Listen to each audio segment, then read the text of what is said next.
Iune, kaixo, eskerrik asko hemen egoteagatik, Ziruliruli solasaldiaren lehenengo atalean edo eztabaida honetan, eta hemen gauz, Durangoko Arte eta Historia Museoan, zer iruditzen zaizu? Bueno, benetan zoragarria, ederra eta bai plazera da Durangon egotea beti niretzat. Orain dela urte batzuk egon nintzen jabekuntza eskolan ikastaro batzuk ematen, ez? Sare sozialak erabiltzen irakasten, Andrei eta geroztik kariño handia diot herri honi. Eskerrik asko gainera badakigula saia izan dela zure egutegian nolabait tartetxo hau bilatzea, beraz eskerrik asko kontzilazioaren erronka hori egiteagatik eta lortzeagatik.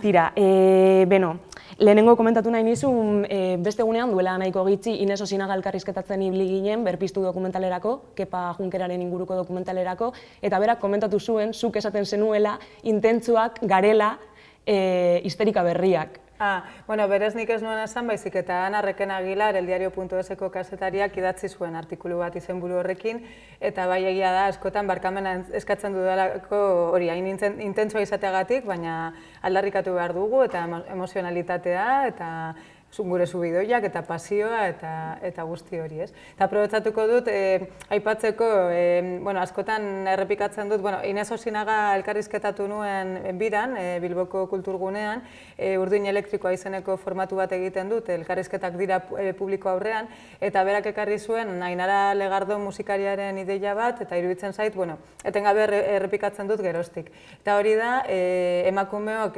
ikusgaitasuna borrokatu baino, beharko genukela autoritatea lortu, eta hori nola gure artean konpartituz, gure artean elkar emonda autoritate hori. Orduan, eskerrik asko, iruditzen zaidalako halako podcasten bidez hori egiten dugula, ez bakarrik ikusgarritasuna lortu, baizik eta autoritate hori konpartitu edo indartu, ez.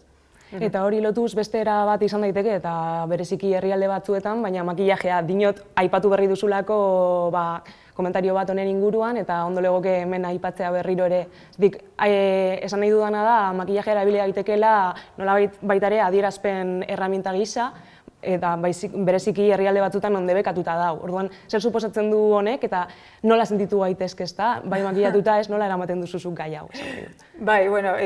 Zaskarrilloak kokatzearren etorri naiz makillaje barik, ez? Orduan, egia da, podcast bat zela, eta ez nuen gogoan bideoz ere bat zela, eta aurrekoan egon nintzen beste podcast batean, Joko Onan, EITB-en, grabatzen, eta izan genuen horrelako momentu arraro bat, eyelinerra eskatu nuelako, eta justu makillatzaileak ez zuen nire begiak ez dituen ondo ezagutzen, eta kostatu zitzaion marrarekin asmatzea, eta azkenan egon ginen denbora gehiago makillajean elkarrizketa prestatzen baino, ez? Orduan, paradosa da, justu podcast horretan galdetu zidatela Argian publikatu nuen erreportaje bati buruz.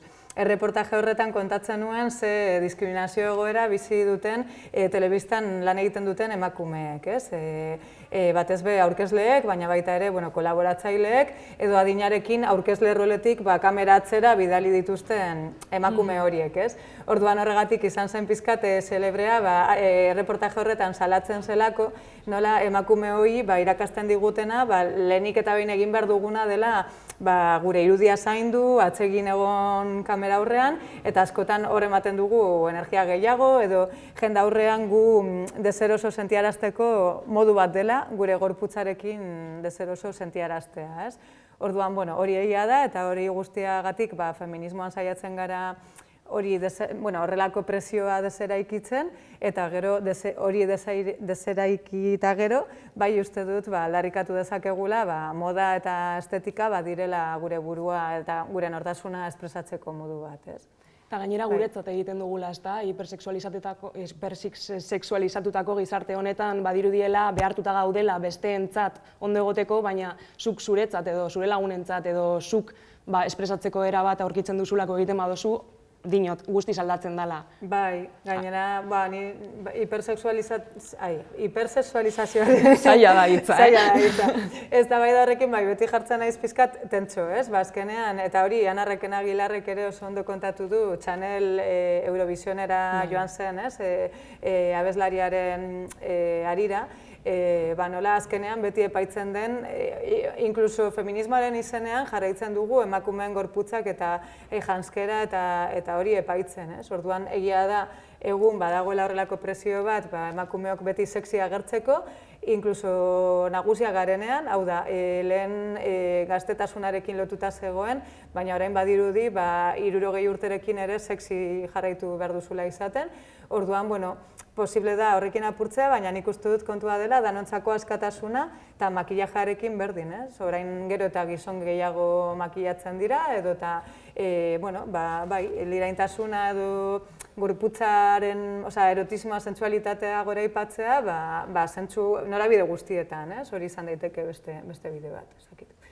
Askatasunez, baina baita ere ezagutzaz, ezta? Kontzientzia kritikoz agian, ikusteko askotan zaila da, badagoela, indarkeria simbolikoa ditzen zaio, norberak bere borondatez egiten duen horri, baina azkenean bere zapalkuntza egoera indartzen duen horri, ez? Hau da, esan dezaket, ni kazetari moduan, telebistan libre naiz egunerotako eramateko, eta egiten dut nahi dudalako, eta nire burua hobeto ikusten dudalako, baina zergatik da hori, eta ze ondorio dauka nire gorputzean, ez?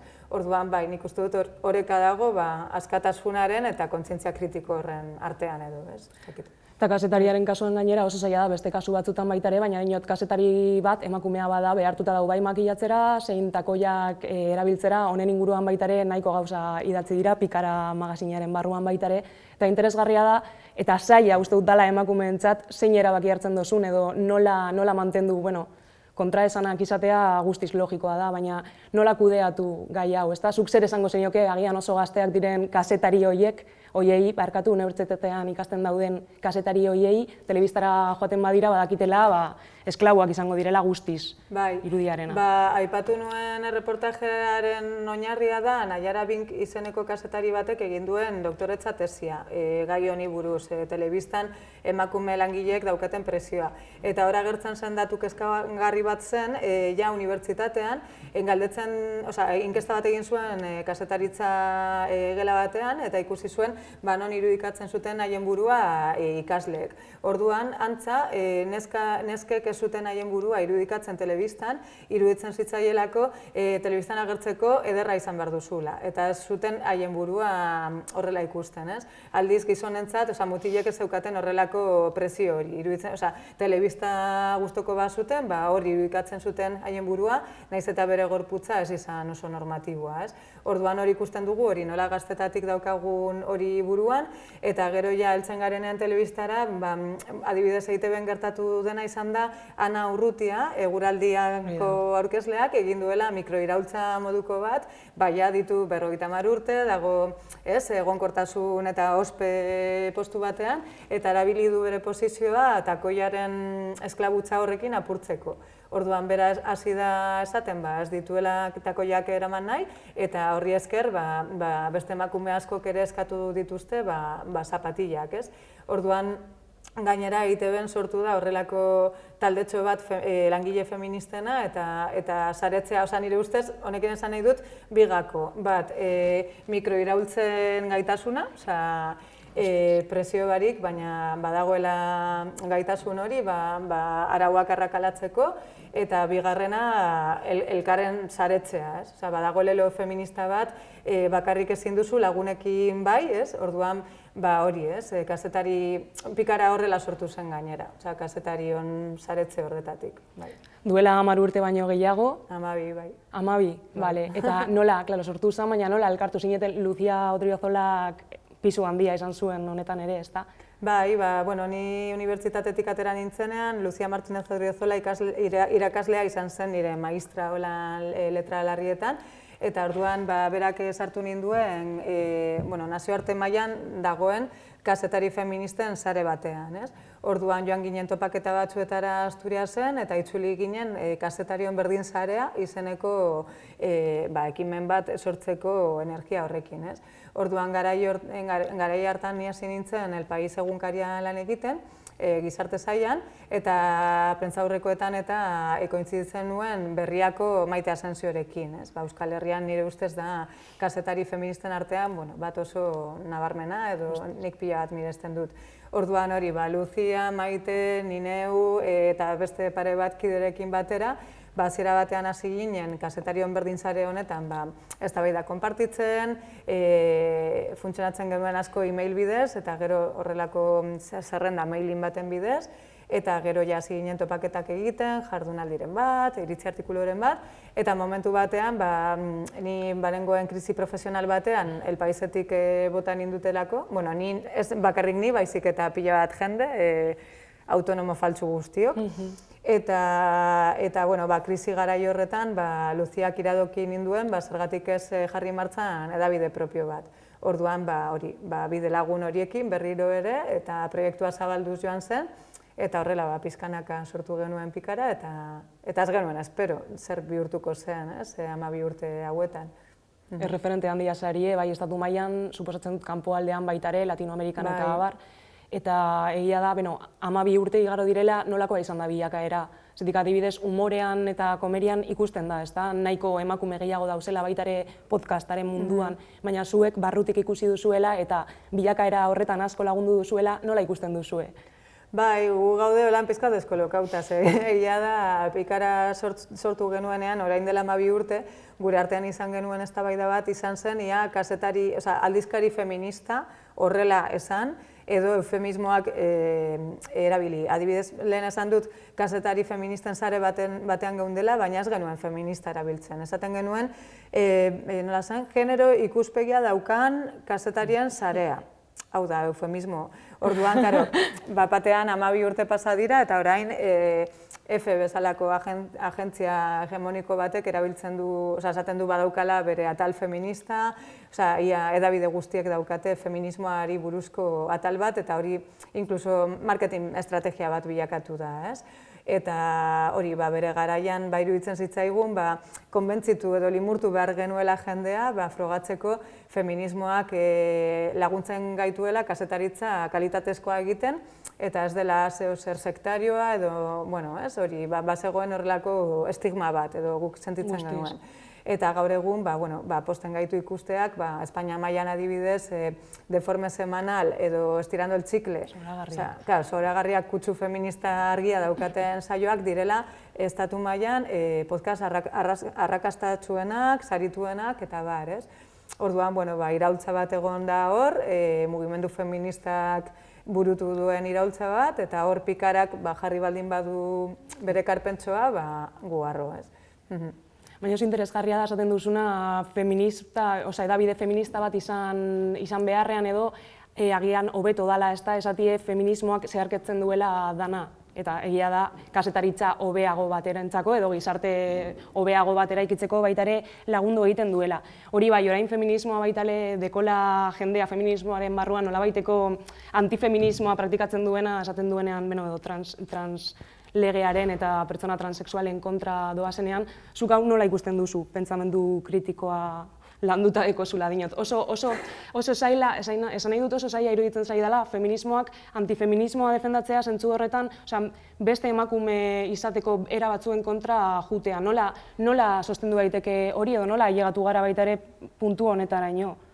Baitu, nik ez dakit nola ailegatu garen. Niretzat da oso tristea, hau da, 2018 eta 2019ko greba feministak itzelak izan ziren, olatu feminista hitz egiten zen, laugarren olatu feminista, kristolako indarra lortu zen, eta modu oso autogestionatu asambleario batean sortutako mugimendua izan zen. Hau da, herri pila batean sortu ziren, martxoak 8ko asambleadak, beste herri batzuetan bazeuden aspalditik, baina mugimendu berri bat sortu zen, askotan oso gaztea edo belaunaldi artekoa, eta oso, ez dakit, konfrontatiboa, diskurtso oso integral batekin, hau da, diskurtso antiarrazista, antikapitalista, orduan niretzat ez da kasualitatea, feminismoaren barnetik hain momentu potente batean agertu izana sektore bat hain erreakzionarioa.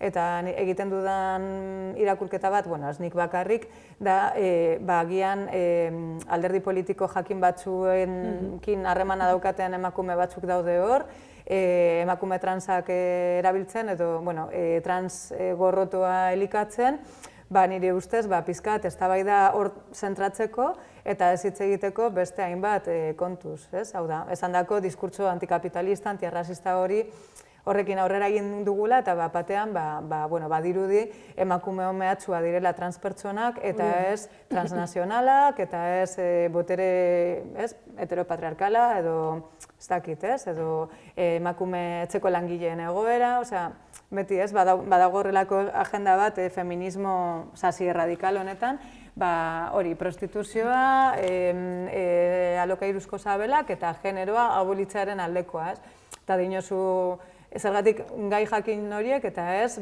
interna moduan etxeko langile internoen abolizioa adibidez, edo eta zergatik bere garaian prostituzioaren abolizionista batekin eztabaida izan nuen, aipatu niolako zergatik ez duen aldarrikatzen, zergatik ez dion kezkatzen Andaluzian, Huelban, Marrubiak batzen dituzten emakume etorkinen egoera. Eta bere erantzuna izan zen, hombre, barkatu esango dudanagatik, pero no me vas a comparar hacer mamadas con recoger fresitas en el campo. Orduan dinozu, batzutan hori daukagun maila, eskerrak gero Huelbako emakume horien egoeraren berri eman dutela edabide handiak eta kontzientzia gehiago dagoela, baina hori niretzat da oso maltsurra, arreta jartzea hor, eta uste dut feminismoa eta LGTB mugimendua beti joan direla eskutik, eta iruditzen zait oso ez dakit evidentea zelotura dagoen generoaren autodeterminazioaren eta feminismoaren artean. Gure gorputza gure erabakia eta hori generoa abolitu nahi badute, nik uste dut badaukatela zer ikasi heterodisidenteen gandik edo emakume edo gizon zer den hori zalantzan jartzen dugunon aldetik edo. Baina, ziurazki bertan ere ez dago interesik, esan duzulako.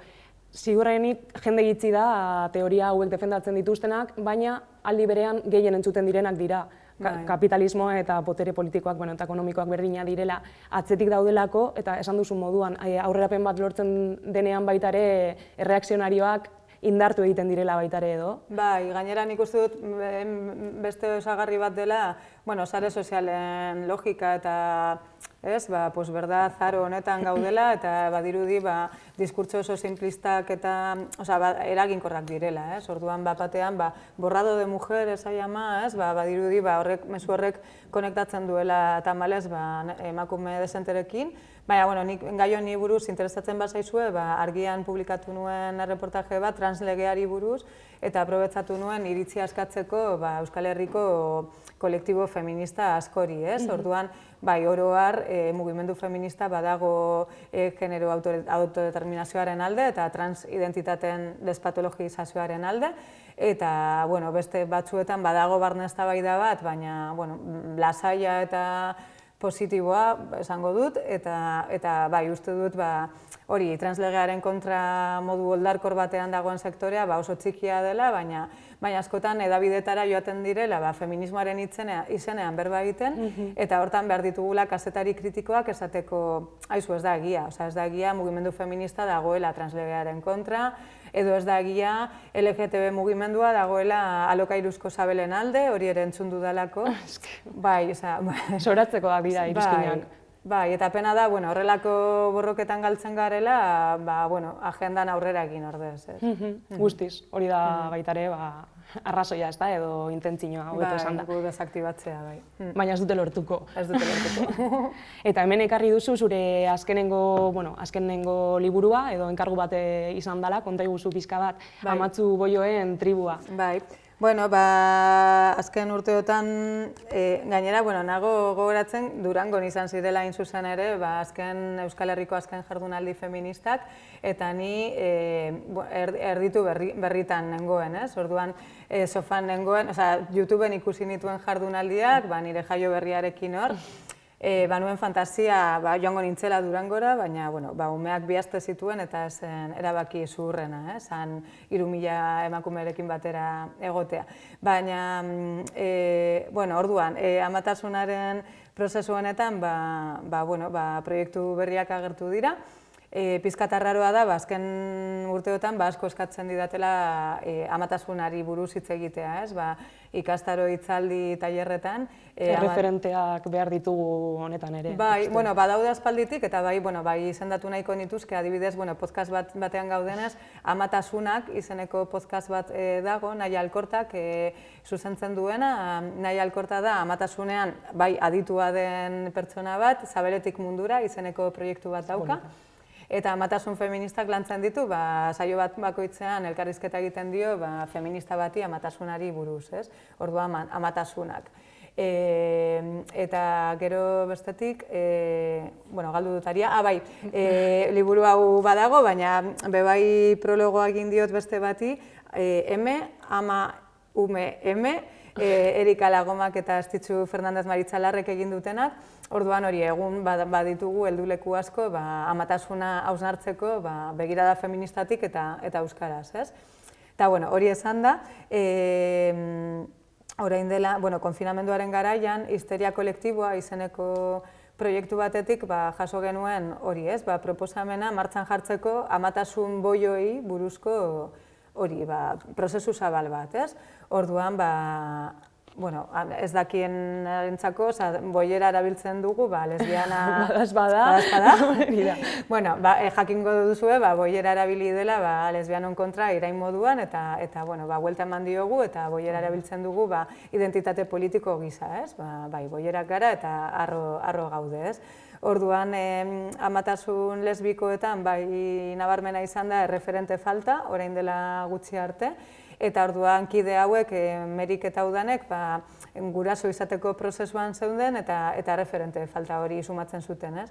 Orduan martxan jarri zuten proiektu hau gure artean saretzeko, eta orduan topaketak egiten ditugu. Datorren azaroaren 19an egingo dugu topaketa bat basoa giza eskubideen defendatzaileen etxean, artean, arratian. Eta bestetik fanzine bat ere atera dugu, ruku deitzen dena, eta liburu hau. Orduan, liburu hau egiteko enkargua egin zidaten, eta 10 familia boio elkarrizketatu ditut, gehienak Euskal Herrikoak, baina pizkat fokoa zabaldu dut lortzeko identitate eta gorputzan hitzak hor presente egotea. Orduan, iruditzen zaigu, ama boioak direnentzat erabilgarria dela material hau, edo boierak direnentzat, edo lesbianak, edo bisexualak, eta ama izan nahi dutenak, edo haien desioari buruz galderak dituztenentzako, baina baita ere iruditzen zaigu gizartearentzat oro har gure esperientziak baduela, gure esperientziatik badagoela zer ikasi, edo izan daitekela hori, ez? Aberazgarri, amatasun feministen eztabaida konplexuago egiteko, edo aberasteko, edo eta, hola. Bai, guztiz. Gainera, kanpotik ikusita ere, solasaldi horietara jutea edo oso aberazgarria izan daiteke, dinot, ama boioa ez izan da, baina nola hurbildu edo nola ulertu gehiago, eta baita ere, ezagutza hori handitu, eta ikustarazi nola kanpotik jun daiteke jendea edo izan behar da... Topaketa hauek bai dira familia boioentzat, baina interesatzen bazaizue, bi boio esaten dugu orain, egia delako bisexualitatea LGTB horretan askotan atzean geratu dela, eta hori ere aldarrikatzen gabiz, ez? Baina gero urtero egiten ditugu online jardunaldi batzuk, orduan aurreko 2 edizioak daude YouTubeen, orduan hor, gomendioa, gaztelaniaz kasu honetan, orduan maternidades boio bilatzen baduzue YouTubeen, agertuko dira gauzak, eta hor aliantzak ehundu ditugu bebai, beste eredu ez normatiboekin, adibidez ama bakarren egoera, edo eta komunitatean estearen apustua egin duten amekin ere hitz egin dugu, eta azkenean hori norma bat dago, eta ama boioei ere sistema saiatzen da gu molde zurrun horretan sartzen, ez? Adibidez, gure aldarrikapenen artean dago, oraindik ere, bi amok, bikotean egiten badugu, bi amok umea gure izenean erregistratu nahi baldin badugu, ezkontzera behartzen gaituzte. Eta hori ez da gertatzen bikote heteroen kasuan, ez? Orduan, edota behartzen gaituzte, erregistro zibilan argitzera edo frogatzera, ospitale batean egin dugula intseminazioa edota klinika batean. Eta orduan lagun batek semena ematen badigu, horrekin trabak izango ditugu, eta, bueno, erditu ez den amak arazoak izango ditu umearen ama dela ziurtatzeko. Edo eta are gehiago, etorkizunean semena eman digun lagun horrek salatzen badu edo bere aitatasun aldarrikatzen badu, justiziak normalean gizonari arrazoia ematen dio, ez? Eta, bueno, hori da patriarkatuaren berme moduko bat, ez? Beste bat, ez da? Beste bat, bai. Gogorarazi dit, 3 egun horiek objezion de konzientzia abortatzeko orain kendu nahi dituztela, baina dinot da paternalismo moduko bat edo ez dakit nola deitu. Bai. Dinosuna, nik badakiz ere egiten ari naizen eta aske izan beharko nintzateke egiteko, ez da? Beste mundu guztiak bezala edo. Behitu autodeterminazioa hor ere, komentatu duguna transpertsuenekin, ez da zaila ulertzea, ez dugula estatuaren tutoretza hori nahi edo medikuntzaren tutoretza hori, eta, bueno, hori arauetatik geratzen garenok askotan egiten dugula topo edo eskubide urraketa erabatekoarekin, edo eta gure kasuan bai alduzu, baina baldintza jakin batzurekin eta horrelako bide estu batetik, ez? Baina egia da urratz handiak ematen ari garela, baina egia da aldi berean berriro ere komentatu behar dela, erreakzionarioak ere bere urratzak ematen ari direla. Orduan bai, komentatu nahi nizun edo galdetu hobeto esan da, nola ikusten duzun egoera hurrengo urteko hauteskundei begira. Dinot, harreman estua daukalako honekin, ez da? Bai. Nola ikusten duzuzuk? Ez dakit, baina bai meloi handia. Bai esango nuke, iruditzen zaitu dela, Euskal Herrian badaukagula lako diskurtso autokonplaziente bat, ez? Adibidez, Vox Espainiako movida da, hemen ez dauka eragin handirik, eta zentzu batean egia izan daiteke, baina nik uste dut ultraeskuinak ez duela bakarrik eragin zuzena. Hau da, arazoa ez dela bakarrik zenbat boto lortzen dituzten hauteskunde batean, baizik eta ze diskurtso normalizatzen dituzten, ez? Orduan bai ikusten dut kezkagarria dela, askotan hori ultraeskuinak normalizatzen dituzten diskurtsoak gero eta onartuak daudela, ez? Adibidez, ni orain dela gutxi arte Bilboko San Francisco auzoan bizi nintzen, eta hor agertu ziren pintada batzuk euskeraz etorkin gehiegi.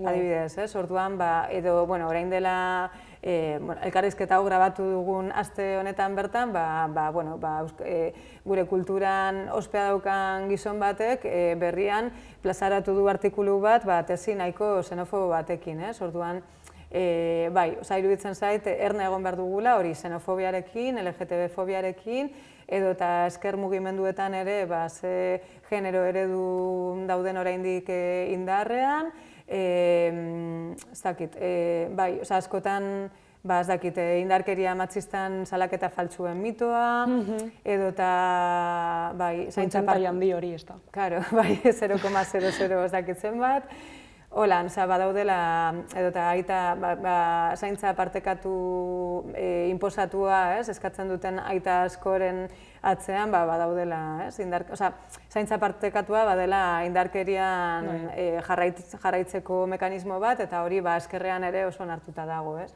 Orduan, erne muturreko mugimendu hauekin, baina baita ere ikustea, nola, ze diskurtso gaientzen diren, gazteen artean bai, ez? Hortik igual joango nintzateke, ez dakit. Gainera egia da, hori orain baita ere, baina eskuin aldetik agian argi ikusten duzula, argi eta garbi ikusten duzu eta horrela etortzen dira, baina deforme semanalen aipatzen dute asko aliadearen kontua, eta eske egia da, eta guztiz tristea da hori ikustea, ez da, progresismo itxuraren atzean, aurkitzen duzuna da, berdina garatzeko modu ezberdinak, eta nahiko, ez dakit nola esan. Perfidoak baita ere, zentzu honetan. Bai, erabat. Eta hori errezagoa da ikustea besteengan, ez? Hau da, nire kasuan, ni nahiko intransigentea edo gogorra izan naiz berdintasunaren alde lan egiten duten gizonekin, askotan ikusi dugulako hori, ez? Nola feminismoan lan egitea gizon batentzat, izango du zenbait testu ingurutan estigmatxo bat, baina oro har ikusten dugu nola militantzian gutxi batzuek ari diren eta gutxi horiek normalean bere ogibidea bihurtzen dute feminismoa, eta askotan badakigu gizon jakin horiek gero jarrera paternalistak dituztela edo haien bizitzan zenbait praktika problematiko dituztela, ez? Orduan, nik hori argi ikusten dut, baina gero zer gertatzen da Durangon emakume arrazializatuek esaten digutenean gu feminista txuriok aliatutzat dugula gure burua, baina jarrera rasistak eskapatzen zaizkigula etengabe, ez? Edo gure agendan ez ditugula txertatzen haien aldarriak, nahikoa indarrez, edo ez dugula ulertzen, emakume guztiontzat generoa ez dela zapalkuntza hildo bakarra edo nagusia, baizik eta arrazakeriak mugatzen duela haien bizitza pila bat, ez? Orduan, bai, uste dut, erronka dela asmatzea aliatu izate horretan, eta diskurtso hori praktiketara eramatea dela hori, ez? Pendiente daukaguna danok. Eta gero, paradosa aipatu berri duzuna, islamofobiarekin jun baino lehen, baina egia dela gure enpoderazioarako barkatu. Mendebaldeko emakumeen askatasunerako askotan atzean geratzen dela hirugarren munduko edo txarto gertutako hirugarren munduko emakume bat dagoela lanean atzean askotan, eta paradosa hori ere batzutan ez dugu ikusten, ezta? Eta gero aipatzen digute eta guztiok gaudela holan gure kutzan eta ez gara entzuten, eta jende gehiago edo erakusteko gehiago daukan jendeari agian arreta gehitziago ematen diogula. Ez dakit nola ikusten duzu pertsona migratuen kasuan. Bai, alde batetik, niri asko gustatzen zait lelo bat, emakume etorkinen lelo bat, dela cuando una mujer blanca rompe el techo de cristal, la que lo limpia es migrada ilegal, ez? En situación ilegal. Orduan bai egia da, adibidez azken urteotan Ana Patricia Botín, Banco Santanderreko presidenteak, esan du feminista dela, adibidez, ez? Ciudadanoseko Inés Arrimadas ere aldarrikatu du posible dela feminista izatea eta eskumakoa edo ez ezkertiarra, eta ni ez naiz inor karnetak banatzeko, baina bai sinisten dut feminismoa dela denok askatuko gaituen mugimendu bat, eta ez bakarrik emakumeok igoko gaituena gizon aberatzen estatus horretala, emakume txuri privilegiatuok, nire helburua ez da ni neu izatea enpresa baten presidente, baizik eta hori ez, piramide horren oinarrian dauden pertsona guztiak askatzea, ez? Orduan, gero bestetik, hori ez, ze ardura daukagun prozesu migratorioetan oraindik ere, ez? Hori ez, urriaren 12 ospatzen jarraitzen dugu, edo Elkano bezalako figura bat omentzen dugu, eta... Ospakizun berria, asmatu dugu Elkanoren izenean. Hori da, ez? Orduan bai uste dut, hori ulertzea ze harreman dagoen iraganeko imperialismoaren eta gaur egungo neokolonialismoaren artean oso garrantzitsua da, ez? Eta gu hemen nahiko eroso bizi garela eta ez dakit gaz naturala piztu dezakegula, beste herrialdetako baliabide naturalak ustiatzen ditugulako, ez? Orduan gero hortik datozen emakume asko militanteak dira, batzuk jatorriz militanteak ziren eta ihes egin behar izan dute, beste batzuk hemen politizatu dira, besteak beste topo egin dutelako arrazakeriarekin, ez? Eta matxismo oso espezifiko batekin, ez? Etxeko langileen kasuan adibidez. Orduan uste dut asko daukagula entzuteko, gure agenda etengabe errebisatu behar dugula, eta ez dakit, abortua aipatu duzu, ez? Abortua izan da historikoki mugimendu feministaren aldarri oso nagusi bat, eta hori ondo dago, eta gainera nazioarte mailako aldarri bata, eta konplexua da, baina ez dakit, badaudela adibidez testu inguru batzuetan abortua izan da aldarrikapen nagusia, baina beste batzuetan emakume indigenak edo emakume hijitoak esterilizatu dute modu sistematiko batean, ez? Orduan, errealitate konplexua da, eta konplexutasun hori ondo antzemateko, importantea da gure mugimendua inklusiboa dela bermatzea edo, ez?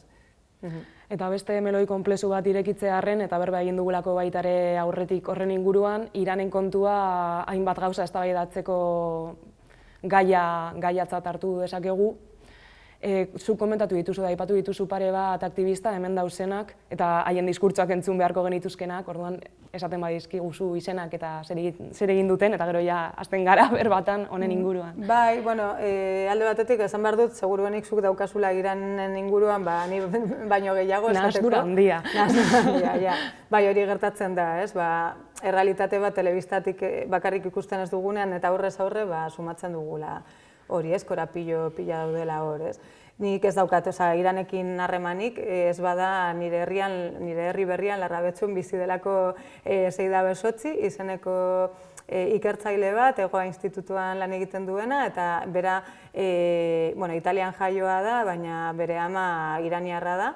Eta hortik bere doktoretza tesia egiten ari du diasporan bizi diren iraniarrekin hitz egiten eta, ez? Orduan, Radio Euskadin egin diote elkarrizketa bat, eta kolaborazioak ditu bai edabidetan.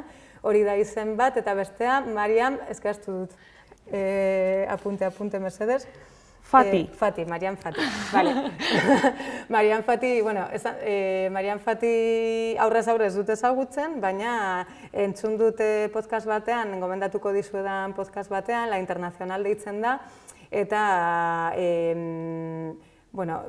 beste lapsus bat izan dut, baina Ibai Arbide euskal kazetariak egiten du Cardoso abizena duen beste emakume kazetari batekin batera, izena joan zait orain.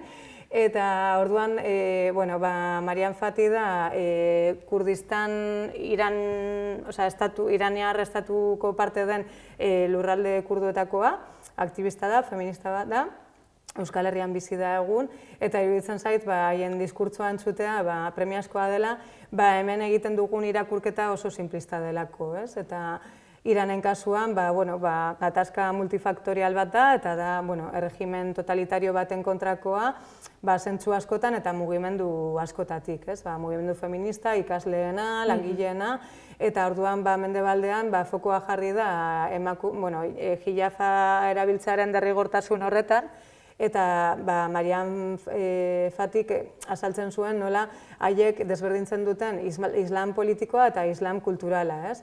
Hau da, egia dela, Iranen historian gobernuek erabili dutela esapia emakumeen kontra, hori ez, modu autoritario batean, eta hori badela ikur bat, ez, totalitarismoaren ikur bat, baina horrekin ez dutela estigmatizatu nahi, hori ez, herritar musulmanak edo, ez. Orduan iruditzen zait, nola konektatzen dugun gatazka horrekin edo borroka horrekin, eta bestetik ikusten dugu nola Israel jarraitzen duen, emakume palestinarrak jasartzen eta erailtzen, eta umeak eta gizonak, eta hortan dirudi, kostatzen zaigula harreta mantentzea, eta ez dakit, ez? Askotan iruditzen zait mesfidantza sartu behar dugula zergatik konektatzen dugun gehiago borroka batzuekin beste batzuekin baino nazioarte mailan, ez? Edo emakumeak salbatzearen hori, edo aktoreak berak kritikatzen zituen hori emakumezko aktore espainolak agertu direla, Ilea Mosteko ikur hori egiten, eta ez da hori bakarrik, ez da izeberraren puntan harreta jartzearen modukoa, ez? Nik hori gainera irakurri nuen Iranen egonda Ilea Mostearena, hemen mendebaldean, eta pentsatu nuen pizkat Black Mirror zala gaia guztiz, iruditu zitzaidan surrealista. Dana iruditzen zaiz surrealista azken boladan baita ere. Baina uste dut, erlijio guztiak jun direla orokorrean emakumeen kontra, edo primitu dituztela gehiago, baina nahasketa, erlijio eta politikaren nahasketa hori dela hilgarria guztiz, eta ikusten ari dela, orduan, izebergaren muturra da, hilapen kontua eta baina, klaro, emakume batek bertan ezin du ia ezer ez egin, edo banatuta daude guztiz. Orduan, egia da, ez dakit zein den gure rola hemendik, eta egia da baita ere edabideek egiten dutela pizkat simplismo hori esan duzuna, eta baita ere instrumentalizazioa, Venezuelarekin eta hainbat kasurekin bezala. Orduan, zein da gure mendebaldean egonda erantzukizun zati bat badekogula, zein da jarrera, galdetzen dutut ez dakidalako, zein izan daiteke. Erlijioen kontuarekin, nik uste dut alde batetik noski estatu laiko aldarrikatu behar dugula eta hori defendatu behar dugula, gure testu inguruan, ez dakite eskola kontzertatuen kontuarekin, edo eta oraindik Eliza Katolikoak daukan influentzia eta boterarekin, baina eta beste estatuetan bebai, baina bebai uste dut badagoela horrelako sasi ateismo radikal faltsu bat, eta horren izenean ere emakumeen gorputza kontrolatzen dela. Orduan, gure testu inguruan gertatu izan da, adibidez, emakume musulmanek salatzen dute zenolako zailtasunak dituzten lan bat topatzeko. Jartzen badute haien argazkia kurrikulumean, inork ez ditu kontratatuko, adibidez, edo presioa, kontratatuko zaitut, baina hilaba kendu behar duzu, orduan, ni ere horren kontra banago, edo Frantzian irudi ikusi ditugun, hondartzan, emakume bat hondartzatik botatzen, hori Burkini delako hori zeramalako, orduan, bai, uste dut, diskurtso salvazionista horren izenean, jarraitzen dugula emakumeen gorputza kontrolatzen, Eta bigarren partea, zein zen galdera, zer egin... Zer egin daiteke, baina eski interesgarria da esan duzu, eta egia da kolonialismo jarrera bat dela horren atzean dagoena baita ere, evoluzionismo antropologiko moduko bat, gu goaz eta ez dakite, askatuko zaituztegu, gu baita ere preso garen bitartean, orduan hori da koska. Eta gero historias dela lineala, Mariam Fatik aipatzen zuen, nola, hemen Frankoko garaian, Irango emakumeak hemengoak baino azkeagoak ziren, Orduan, zerin aldugu, hori, kontzientzia kritikoa izan, gure historia eta gainerako herrialdeen historia hobeto ezagutu, testu inguru horietako aktivisten aldarriak ezagutu, eta horiei bosgora gailu hori jarri edo, eta gero ardura politikoak eskatu. Fatik ere hori esaten zuen, bai, denon gaude Iranen erregimenaren kontra, baina ze zigor jaso du edo ze gertatzen da harreman diplomatikoekin adibidez, orduan. Baina hori Palestinagaz, hemen 35 urteko diktadurarekin baita ere, leku guztietan. Saharakoa. Bai, esan ikustu dut kazetaritzan, hori erronka bat dela, den gatazka kronifikatuen kasuan, arreta mantentzea, baina hori deigarria da, batean kezkatzen gaituela gehiago Venezuela edo Iranek, Saharak baino, naiz eta Sahararekin badaukagun ardura politiko zuzena, eta bai. Eta gero dana azten zaigu oso askar, baita ere fake newsen garai honetan, ez da, eta... Bai, eta horregatik, hasierara bueltatuz eta kazetaritzara bueltatuz, bai aldarrikatu nahiko, bai eskatu nahiko nuke, edabide alternatibo eta kritikoi babesa ematea, Adibidez, orain dela gutxi, heldu zait email bat, badago revista 5W, deitzen den bat, super, kalitatean diskoa, nazioarteko gaiak lantzen dituena, eta horrelako dei bat bota dute, haien egoera oso prekarioa delako, edo, la internazional bezalako proiektuak aipatu ditut, eta gurean ere, bai, orduan iruditzen zait behar dugula kazetaritza kalitatezkoa, benetan informazio ona eta kritikoa izateko, eta hor, askotan errazago egiten zaigula eskerretatik kritikatzea edabide hegemonikoen jarduna, edabide kritikoak babestu baino, edo, nire ustez bai jarri behar dugu arreta edo ahalegina bai. Bai, guztiz. Baina saia da baita ere, kulturaz bizitzea bezala edo, dira sektore batzuk oso prekarizatuta daudena orokorrean. Bai, eta zein izan zen azken, orain da gutxi irakurri nion horrelako feminista, antiarrazista migratu bati, komentario bat, es como literalmente os indigna más que Chanel vaya a Eurovisión, que la situación ez dakit zeri egiten ziona referentzia, Baina bai egia da, pikaran ere, frustrazioz bizi izan dugula, ikustea ez dakit horrelako emakume famatuei buruzko gai bat ateratzen dugu, edo sexualitateari buruzko gauza bat, eta hori irakurtzen dugu, konpartitzen dugu, eztabaidatzen dugu, Rigoberta Bandini bai ala ez, horrelakoak, eta aldiz, gizarte defendatzaileen egoerari buruz hitz egiten dugunean, kostatzen da arreta mantentzea, edo viralitate hori lortzea, baina, ez dakit, humanoa da bai. Bai, guztiz. Tendentzia natural horiek, baita hezkuntzaren bidez agian. Karo, edabideak ere modu holan oso hedonista batean kontsumitzen ditugula danok, eta kontzentrazio handiagoa eskatzen duela, Irani buruz ondo informatzea, bestelako eztabaidetan sartzea baino, baina, Bai, eta gainera Iranera itzuliz zentzu horretan, azkenean da askatasuna aldarrikatzea, ez da? Zetik trampa da esan duzun moduan, bertan behartuta dauz oiala edo jilapa erabiltzera, eta hemen behartzen ditugu kentzera berriro ere paternalismo horrekin, baina gainera inposizio guztiak txarto egongo dira, ez dakit, ezin duzu esan zure inposizioa ez dagoela txarto, nola defendatu daiteke hori baita ere, edo nola sostentzen da? Bai, eta hori, dogmatismoa uste dut, erne egon behar dugula, hori mugimendu sozialetan bai, badagoela hori, sektarismoarekiko joera hori nahiko unibertsala dela, eta bai. Bale, eta gero errepikatu nahi dut, lehenengo elkarrizketan, egin nizun lehenengo elkarrizketa txikian egin nizun galdera bat, meloi interesgarria iruditzen zaidalako baita ere, eta uste dut harremanduta dagoela berba egin dugun gai batzuekin. Eta da, apreziazioa eta apropiazioaren ezberdintasuna, zein izango litzateke, edo nola egin dezakegu apreziazioa beste batzuen kultura apropiatu barik edo erabili barik gure intereserako berriro ere. Bale. Bueno, galdera horri erantzuteko, lehenengo publizitate pizka bat, eta da, meloiak, Abrir el melón izeneko liburu bat daukadala, dela nire reportaje eta artikulu eta elkarrizketen sorta bat, orduan norbaitek interesa badu, hor dago. Eta bigarrena, azken boladan nabilela kolaboratzen Amujerekin, emakume hijituen elkartearekin, Euskadiko emakume hijituen elkartearekin. Eta hori bada aukera berri bat, adibidez ulertzeko, zergatik arazo baten Rosaliak flamenkoa egitea.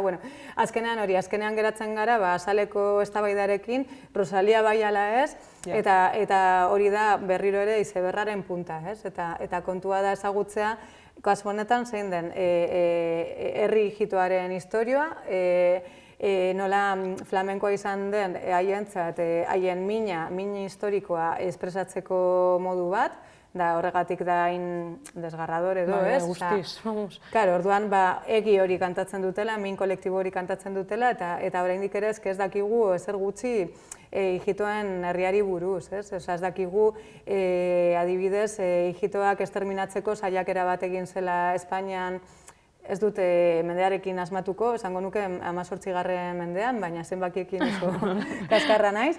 Eta hori, orduan, esatea, zergatik, ze aukera dauka Rosalia famatu bilakatzeko, eta ze aukera dauka Maria Jose Yergos dela, bebai, emakume gazte, ahots eder bat daukana, inkluso estetika eder bat, gorputz aurpegi polit bat, eta hala ere, non dago bakoitza, ez?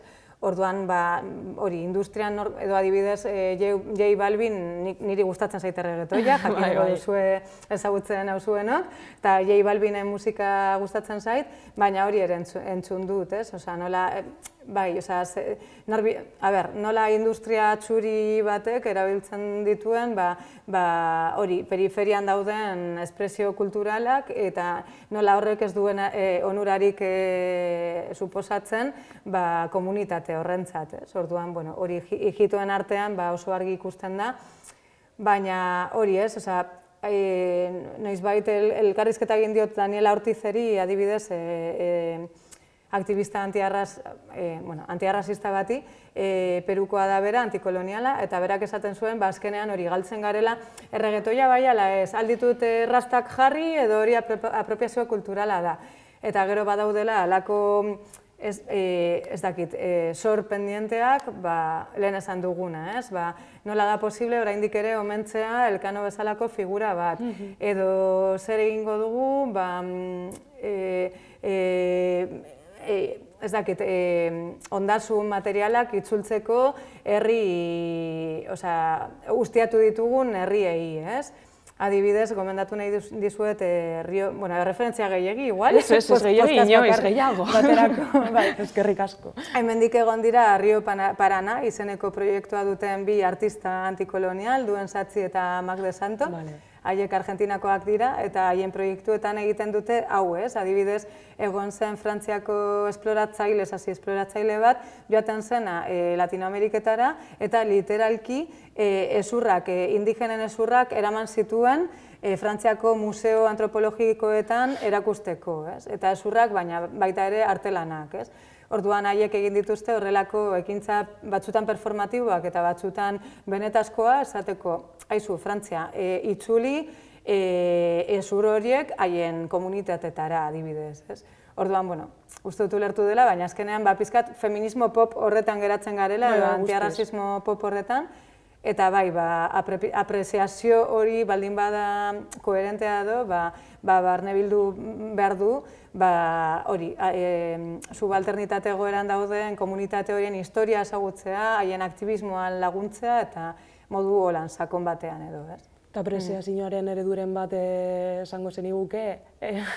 Dinozu... Bai, norbaitek egiten duen lan, aipatu duzu bat, baina dinot agian beste abeslari bat, porque Rosaliak egia da agian hartzen duela bakarrik forma, baina gero edukia edo berak ez du berba egiten hijitoen inguruko gatazkei edo arazoi buruz, baina agian norbaitek bai egoera horretan, dinot badirudielako alferrak garela eta puntan dauden gauzak direla nahiko superficialak, nolabait esateko. Ez dela bilatzen hausnarketa maila hori. Nola heldu daiteke hausnarketa maila horrekin pop izatera. Posible da?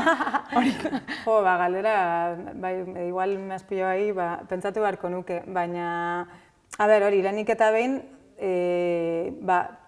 badaukagu joera, ez dakitagu nola egin alden, baina adibidez, nik ez nekien Freddie Mercury arrazializatua zenik. Enteratu naiz pelikula ikusi dudanean. A ber, hori badaukabe bai Freddie Mercuryren prozesuarekin igual harremana, ez? Osa, berak igual nolabait arbuiatu zuela momenturen batean bere jatorria etnikoa edo... Baina oraindik ere, ez, gertatzen da, eta hau zentzu askotan, adibidez, Itxaro Bordaren Wikipediako orrialdean sartzen bazarete, ez da agertzen lesbiana dela, eta niretzat hori ez da datu pribatu bat, baizik eta Itxaro Borda dela, orain dela gutxi arte, euskal kulturan izan dugun erreferente lesbiko argi bakarra, eta militantea, Itxaro Borda bada lesbofeminista, berantzat bada importantea, lesbianismoa esplizitu egitea bere obretan, eta hori oso apurtzailea izan da, ez? Orduan hori, alde batetik, norbait irakurtzen badugu, izan ijitun moduan, edo boiera moduan, edo trans moduan, aukera gutxiago ditu arrakasta lortzeko, baina ezaugarri hori oharkabean pasatzen denean ere, ezabatzen dugu, borroka horren ekarpena, ez? Osa, La Mala Rodríguez adibidez ijitua da, eta nik hori ez neukan oso presente, ez? Orduan, La Mala Rodríguez versus, beste artista popak, bere kasuan, Gitanas izeneko abesti bat egin duenean, izan duelako, aski da, osa, Amugen bideo bat egin behar ditugu, kritikatzeko, nola, artista pop txuriek erabiltzen duten, oraindik ere, emakume ijitoen irudia, modu oso, exotizatzaile batean, ez?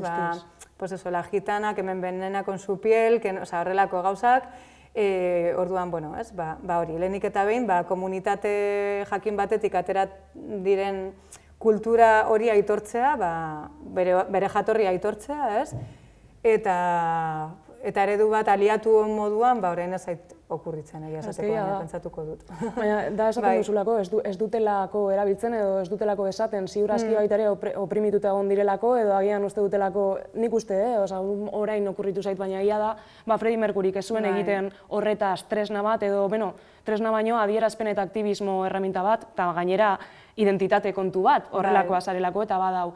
Baina onarpen hori ez egitea, darama pentsatzera beldurra dagoela, eta badirudiala pertsonak berak pentsatzen duela ez dela helduko pop izatera edo ezin izango duela. Bai, izan daiteke, eta LGTB kontuekin, Gloria Fuertes edo Federico García Lorca ikasten ditugu eskoletan, baina oraindik ere ez da nabarmentzen gehi eta lesbianak zirela, eta hori haientzat bazen ikur bat, eta bazen, eta Lorca hil zuten, besteak komunista, eta komunista y maricón, rojo y maricón hori da. Eta zer esan behar nizun honekin? Ja galdu naiz, baina pila bat berba egin dugu. Ja, pilo bat, hori bai, egongo nintzateke orduak eta orduak, baina bai galdetuko dizut, kontziliazioaren inguruan, azkenengo meloia irekitzeko, nola daramazuzuk hori, gainera boio amatasunaren ikuspegitik, baina tira, kontziliazioa orokorrean uste dut, eta ikusten dudan arabera nire inguruan, dala animali mitologiko bat, komentatu dizudan arabera, guztiz zaila dala, nola egiten duzu ezuek? Bai, guk errazago, azken finean gara, bi boiera feminista argi daukagunak, zaintza erdigunean jarri behar dela, gure aurraren importanteagoa dela hori, orduan badagorrelako irakurketa baikor bat, bere garaian irakurri nuen, ez dakit, Eskandinavian egin zen ikerketa baten arabera, bikote hetero bat guraso direnean, normalean haien arteko soldata arrakala handitu egiten da, ez? Hau da, gizona aita denean saiatzen da diru gehiago irabazten, bere errola delako dirua eramatea atzera, eta emakumea da bajak hartzen dituena, eszedentziak, baimenak, eta orduan kaltetua ikusten da, edo freno bat dago bere karreran, ez? Orduan, antza, Eskandinavian esaten zen, hau ama lesbianon kasuan ez dela gertatzen, modu orekatuago batean hartzen ditugulako eszedentziak eta horrelakoak, ez? Eta, bueno, liburuan agertzen den ideia bat da, gutxienez gure testu inguruan, egia dela, baina modu oso berdinzale batean prekarizatzen garela biok. Orduan, bueno, ez dakit, bai, horregatik, nik uste dut, heterosexualitatetik dagoela zer ikasi, eta egia da, orokorrean edo feministak garenon artean behintzat, praktika nahiko natural ematen dela hori, ez? Biok frenatzea, baina biok elkar laguntzea, karrera eta lana eta zaintzaren arteko oreka hori ez galtzeko, ez? Eta hori, nire ustez, amatasunean badaude korapilo handiagoak eta adibidez korapilo emozionalak edo feminismotik bebai, meloi pila bat, orduan deskubritu nahi badituzue, hemen daude amatsu goion... Adibidez, hori, ezke askotan galdetzen didatenean, ze zapalkuntza bizi dituzue edo ze zailtasun bizi dituzue ama lesbianok, nire lehenengo bulkada da esatea, kontrakoa, errazagoa da ama boiera izatea, ama heteroa izatea baino, ez? Hori da pizkat propaganda edo proselitismoa egiteko modu bat, eta ondo dago, baina egia da baditugula gure korapiloak edo zailtasunak, ez? Eta askotan horrek zer ikusia dauka, frogatu behar dugu bi aldiz, adibidez erditu ez den ama, ez da sozialki guraso moduan aitortua, askotan ez zaio aitortzen, bera ere ama dela, gero emakumeak garen aldetik kulpa eta autoexigentzia pila bizi dugu, eta hori biderkatzen da bikote esparruan. Orduan, daude hor zailtasunak, baina, aurrera eta iruditzen zait, ekarpena egiten dugula, gure umeak esteko moduaren bidez, edo, liburuan ere hori agertzen da, ez? Nola gure aurrek eztabaida asko irekitzen dituzte eskoletan, edo nola gu agertzen garen ez bakarrik bi ama, baizik eta gure, adibidez, gure familia, hautazko familia boio feminista horrekin, edo, ez dakit, edo, igual umeak hastan dira esaten, eta nik zergatik ez ditut bi ama, nik nahi ditut bi ama, zergatik daukat ama bakar bat eta aita bat, edo, horrelakoak gertatzen dira, eta uste dut, zeo zer eraldatzen dugula, ez? Gure presentzia hutsarekin. Hori ziur eta geratzen da asko, ez da, bidean aurrera egin beharko dugu. Eskerrik asko, June. Eskerrik asko zuei. Eta ia laster elkartzen garen berriro ere, eta eskerrik asko badinotzut Ziruliruli podcast berri hau estreinatzeagatik, onaino etortzeagatik, eta izugarri ederra izan da zurekin eztabaidatzeko aukera izatea. Eskerrik asko eta zorionak proiektuagatik.